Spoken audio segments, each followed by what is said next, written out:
Okay, so the last one, the last video lecture on the topic of genetics is on genes in a population. Okay, so ano naman yung genes in a population?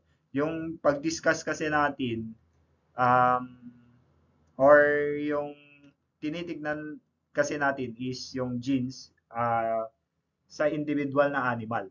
So, meron ding mga principles that we need to learn when it comes to the genes and its parang influence in a population. Okay?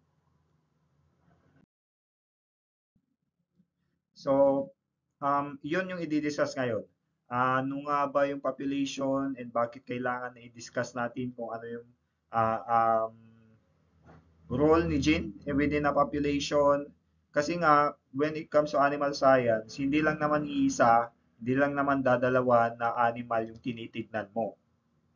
Especially when it comes to breeding. So you need to look into the population, the whole herd, kumbaga, in order for you to understand properly and in order for you to implement properly yung animal breeding, animal selection, you need to know first um, yung mga principles that are in play when it comes to the population. Okay? So with that, ano nga ba yung population? So, pag sinabing population, I guess this is a general definition nito. It refers to a group of interbreeding animals of the same species living in a defined location. So, it is very specific in its definition. So, pag sinabing population daw, it refers to yung parang grupo ng mga animals that are interbreeding, basically meaning randomly mating with each other, or they are mating with each other with the intervention of man, and they are of the same species dapat. Okay? So they are in the same species. So hindi pwede na yung population mo, isang kambing, isang cattle, isang baboy, isang manok, isang duck, mga ganon. Ito, madami naman sila, grupo naman sila. They are a population, hindi pwede. Kasi they are different species. Kailangan na they are of the same species and they mate with each other. Naturally or with the intervention of man. Okay? And then another one is that it should be and they should live in a defined location. Kumbaga, they are in the same location. So that's the population. Yon yung definition natin ng population. So kung makikita, an example of that is a cattle herd in a farm. So same species ng cattle and then same location. Okay? And then yung cattle, we assume that they interbreed with each other. So that's a population. A swine breeding nucleus herd. So again, it is a swine, same species, they breed with each other, so they are of the same, um, in the same location, so nucleus herd, so that's a population. A flock of broilers in a grow out facility, so they are in the same location, and then they are of the same species, that's a population.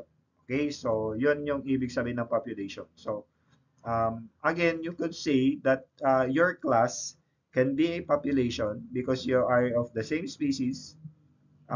Theoretically, you can interbreed with each other and you are in the same location. Okay? So, yan. So, kung titignan ito, population A, parehas na mga butterfly, population B, parehas na butterfly.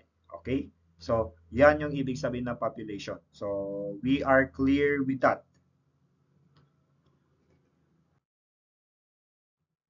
Then, ano naman yung gene pool? Sa population genetics kasi, lalabas at lalabas, gene pool. Ano yung gene pool? So, kapag sinabing gene pool, all the genes and their alleles present in the population. So, the larger the gene pool, the greater the genetic variation. So, pag mas madami yung variation, more opportunities for genetic improvement because you have more animals, more units uh, that you can consider when it comes to selection. Okay? Basta tinawag na pool, gene pool. Kumbaga, you can imagine a pool, a swimming pool. Then ilalagay mo lahat yung mga genes mo doon. So let's just say yung mga genes na yun is yung mga balls, mga bula na different colors. So ilalagay mo lahat doon and then bibilangin mo, itong mga kulay green, ay ito yung mga ano, ito yung bilang nila and then meron ka ding nakitang kulay red, meron ka ding nakitang kulay violet, then that's basically your gene pool. So you have two violets, you have one red, and then the rest are green. So within a population kasi, merong iba't iba naman na genetic genes yan. Okay?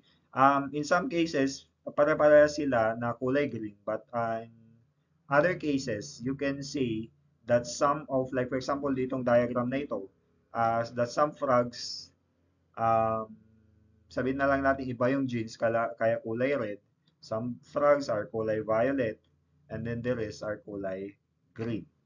So, that's basically your gene pool. Lahat ng mga genes, lahat ng mga alleles that are present in a population, that's your gene pool.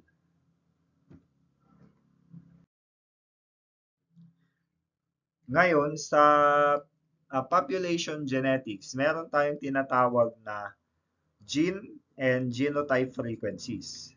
So, ano nga ba yung gene and genotype frequencies? So, sa population genetics kasi, bakit importante na alam yung population genetics is that para ma-measure how common certain genes are.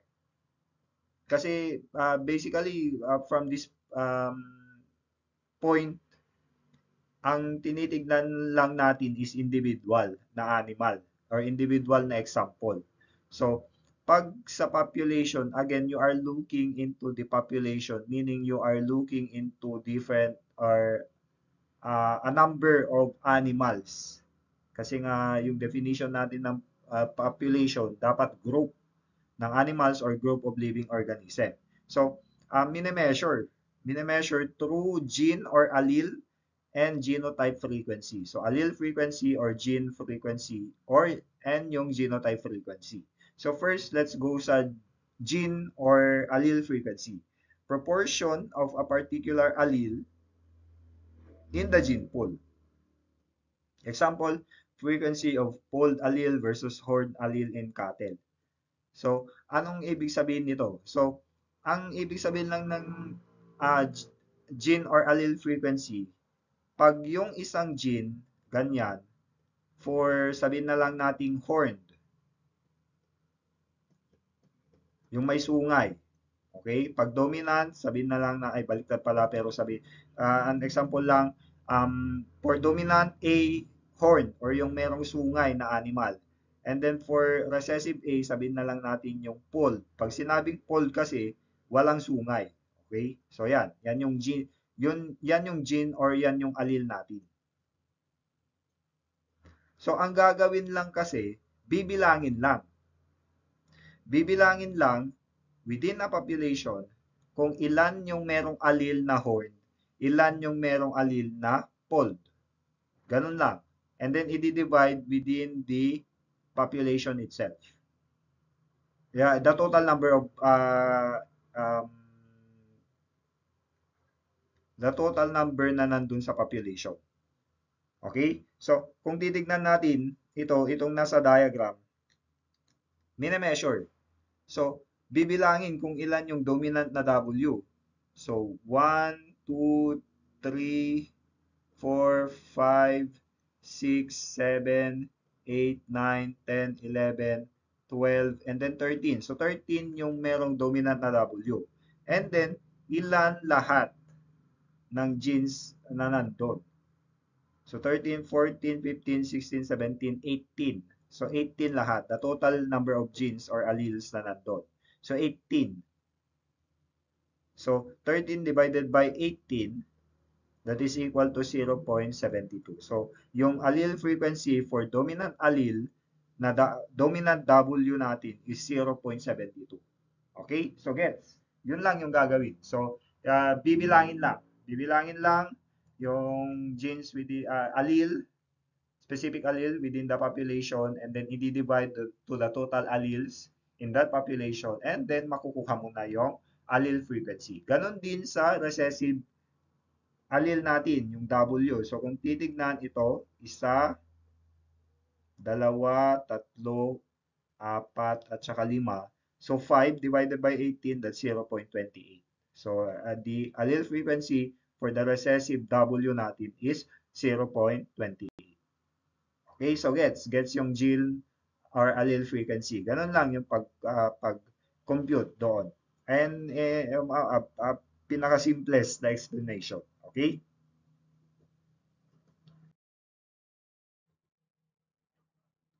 Then meron tayo ding tinatawag na genotype frequency. So magkaiba si allele frequency at saka magkaiba si genotype frequency. Okay? Again, yung sa ano natin, sa monohybrid and dihybrid process natin.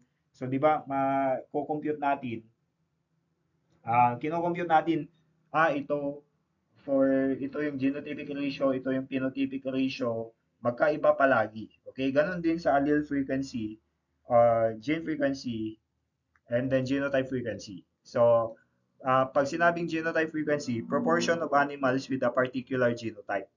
So, again, yung genotype natin, this is the genetic makeup of the animal. So, it is composed of basically two or more alleles, and in some situation two or more alleles, pero for the sake of our discussion, it is composed of two alleles natin.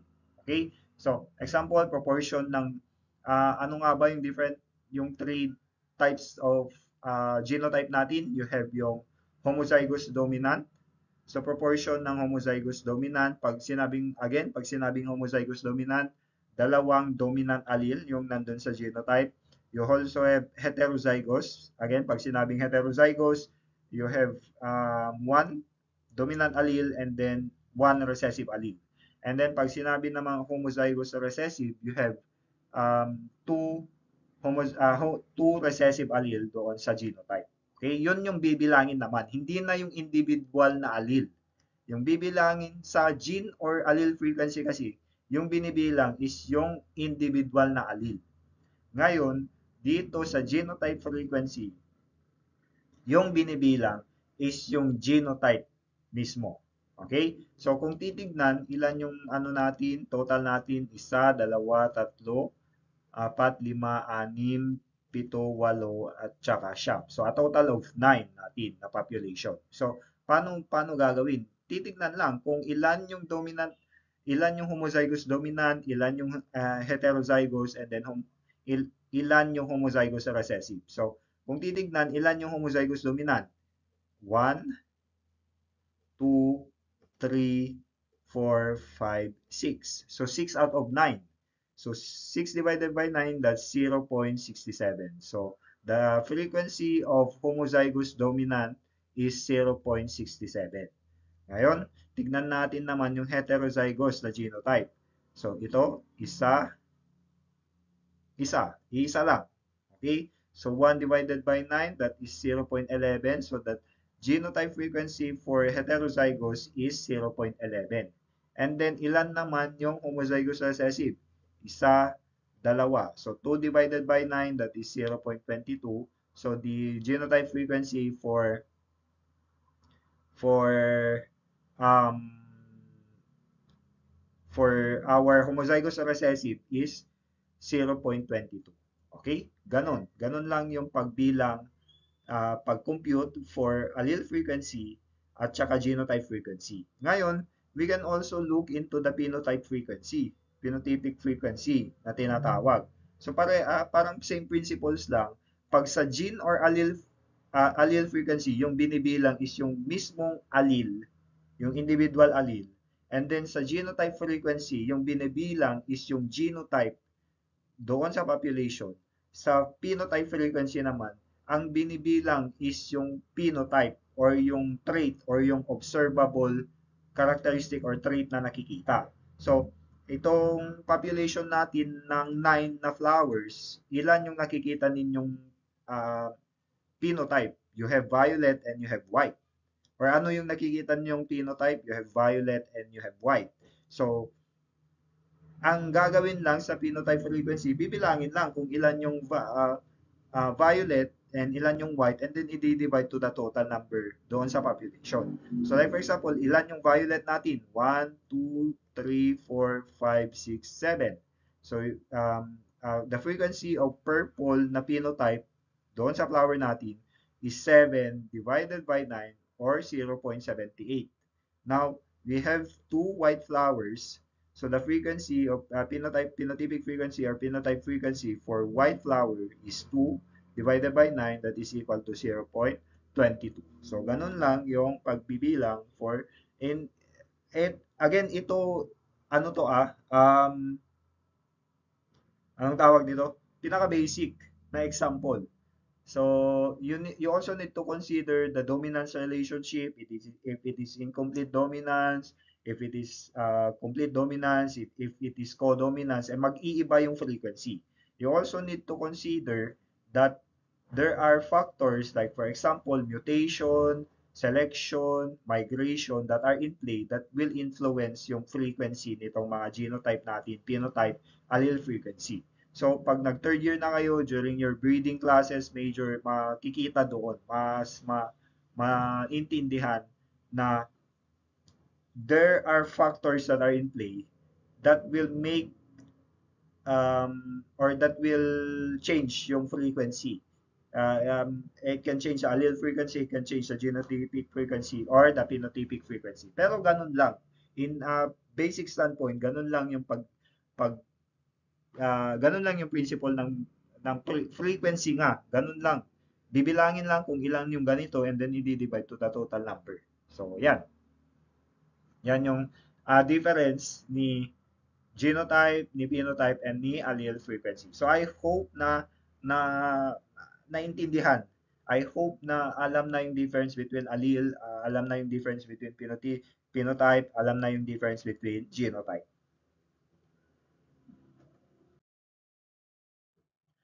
So, ito yung sinasabi ko. Ito yung sinasabi ko na may genetic variation in the population. So, yung mga example natin kanina na pinagko-compute natin na genotypic frequency, allele frequency, ano yan? Parang sabihin na natin nasa perfect condition na walang mutation, walang migration, walang selection, walang genetic drift, walang recombination, or walang small population na naganap. So, pero in reality, meron tayong mga sources of genetic variation and within the population. And itong mga genetic variation na to, it is the foundation of selection. Kung walang variation, then ano yung isa-select mo? Okay? So kung wala itong mga to, paano mo malalaman kung ito is mas maganda dito sa itong animal na to, mas maganda dito sa animal na to? Eh wala ngang variation na makikita. Okay? So it is the foundation of selection, itong variation. So first is mutation. Ang ibig sabihin lang yung mutation, nag-mutate meaning there are new alleles. And then pag sinabing migration, introduction of new genotype or genetics. So basically yung isang animal within a population nag-migrate to another population. Sa population 1 pumunta sa population 2. So meaning yung population 2 nag-iiba na din yung frequency. Nag-iiba yung genetic frequency, nag-iiba yung allele frequency. Okay? Selection also can influence genetic variation. So basically sa population kasi dapat it is under random mating for it to become para walang variation naman or hindi magbabago yung frequency.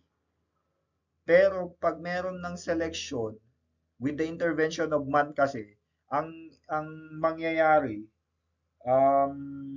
since nakaselect na yung racer na ito lang dapat yung i-breed, ito lang itong male na ito lang yung gagamitin for breeding, then mag-iiba na din. Okay? Mag-iiba yung genotype frequency, mag-iiba yung phenotype frequency. So sa selection kasi yung pinipili lang is yung mga superior parents para ma-improve yung desirable traits. So mag-iiba yung frequency natin. And then genetic drift, kung masyadong maliit yung population mo, wala nang random mating na magaganap, and because of that, pare-parehas lang yung nagme-mate. So, it will change also yung genotype and allele frequency. And then the combination, mixing of genes during reproduction can also change um, yung frequency. Okay? Again, these are the sources of variations natin.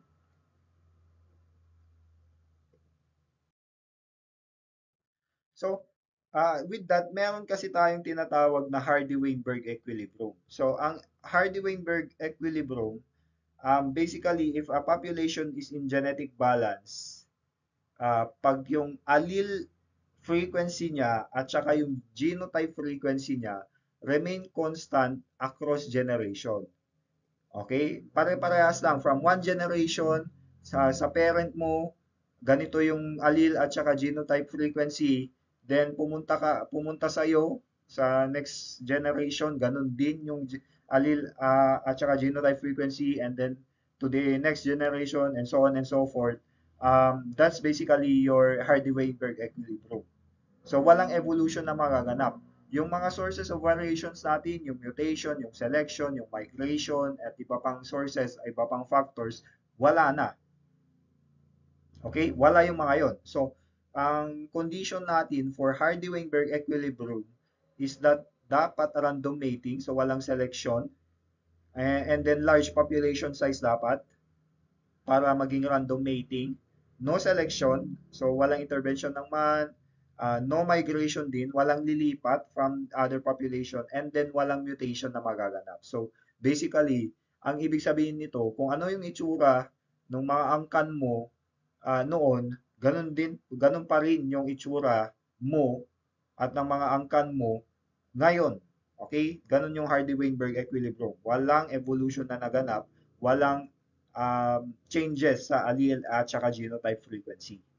So, in livestock and in reality, these conditions rarely occur because breeder intentionally select superior animals, causing changes in the gene frequency at saka sa genotype frequency. So, ano yan? Uh, Rarely or close to impossible na magaganap yan. Okay? Kasi nga, pinipili sa mga racers naman, pinipili kung ano yung magandang animal. Hindi naman lang palaging random mating. And then, sa sa function ng genes kasi natin, nag-mutate at nag-mutate yan. Nag-evolve at nag-evolve yan. So, in reality, hindi talaga. Rarely occurs na ganyan. Okay? So, that's Hardy-Weinberg equilibrium. So, if there are only two alleles for a trait in a population, then the Hardy-Weinberg equilibrium is equal to 1. Okay? It will always equal to 1. So, yan yung balance. Kumbaga. So, that's your Hardy-Weinberg equilibrium. So with that, that ends our video lecture on the topic of genetics. We have three subtopics for that. So I hope that you have an idea na kung ano yung genetics and ano yung tinitignan natin when it comes to genetics. So again, thank you for listening.